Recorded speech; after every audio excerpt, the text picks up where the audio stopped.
I've been to Kansas what, twice in the last 3 years, and I've hunted 5 hours.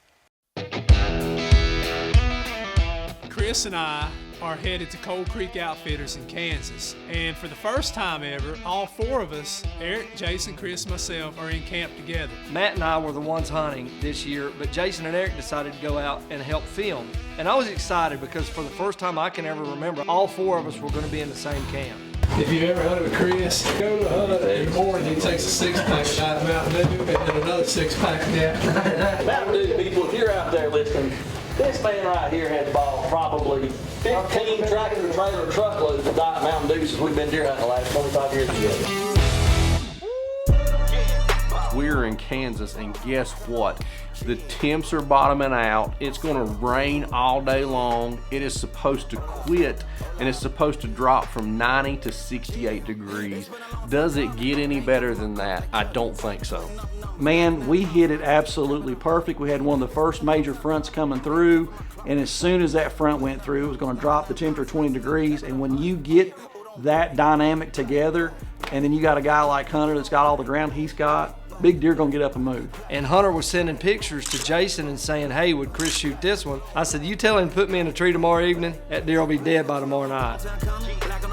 So we're headed out to the stand and it starts pouring the rain. Well, it's raining in Kansas, but I'm not gonna complain about it because it has been super, super dry. The last time I was in Kansas was 2 years ago. I hunted for a total of about 2 hours, first day, first evening, and killed Hefty. It was just like this. It was raining. It stopped right before dark. Hefty came out and I got him. I'm hopeful that I can hunt about 2.5 to 3 hours this evening and be done. And I have to admit, we sat a little longer in the truck than we should have, hoping it would stop, but it didn't. We are currently delaying the inevitable because we are going to get soaked. Got good tread on them tires for getting out of here tonight. Them street tread, they were good in this Kansas mud. I knew once I got in the stand that it was going to be a good set. Well, I think we got in here without spooking every deer. It's really rainy. It's quiet walking in. That's the positive.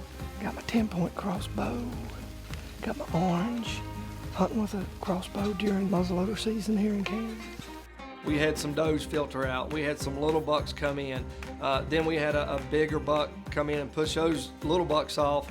We had turkeys. It was just one of those fun sits, and I didn't hunt long. I mean, we weren't in the tree 2.5, 3 hours, but it was a lot of action.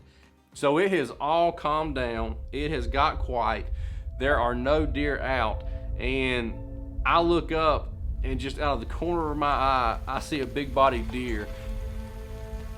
Well, sure enough, about 30 minutes before dark, we see antlers coming. Jason and I saw it pretty much at the same time. And I knew immediately which deer it was. I told Chris, I said, get ready, here comes your boy.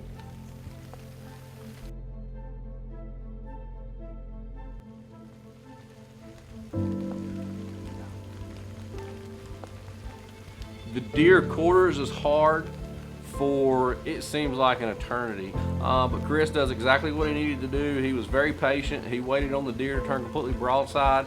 It was probably 2 minutes, but it seemed like 10 minutes.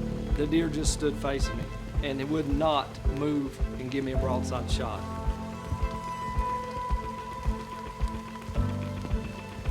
Jason knew I was going to be patient, wait for the right shot. Finally, the deer turns.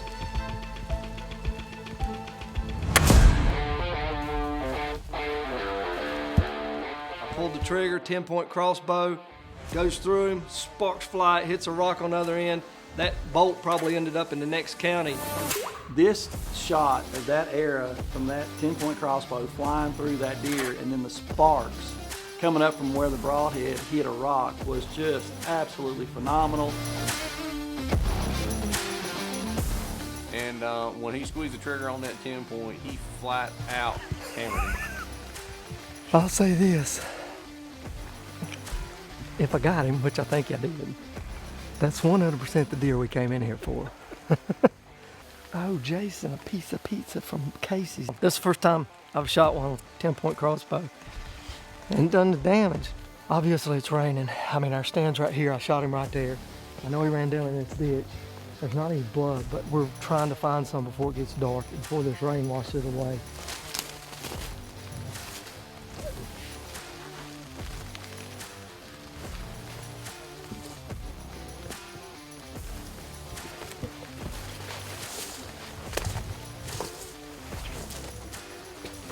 There he is.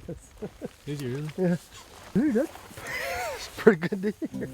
Oh man. He still got velvet on. Dude, look at that. That is so cool. Jason, look at this. He's the coolest thing is I've killed one velvet deer in my life. Yesterday he was 100% in velvet because Hunter got a picture of him. This morning he says he's slick as a ribbon. He shed his velvet, but look at that. He's still got it hanging off. I've never killed a deer like that. I'm sitting here, it's almost cutting my hand. These nubs, that is sharp as a razor right there. It's almost like coral. That's pretty cool. Never seen that.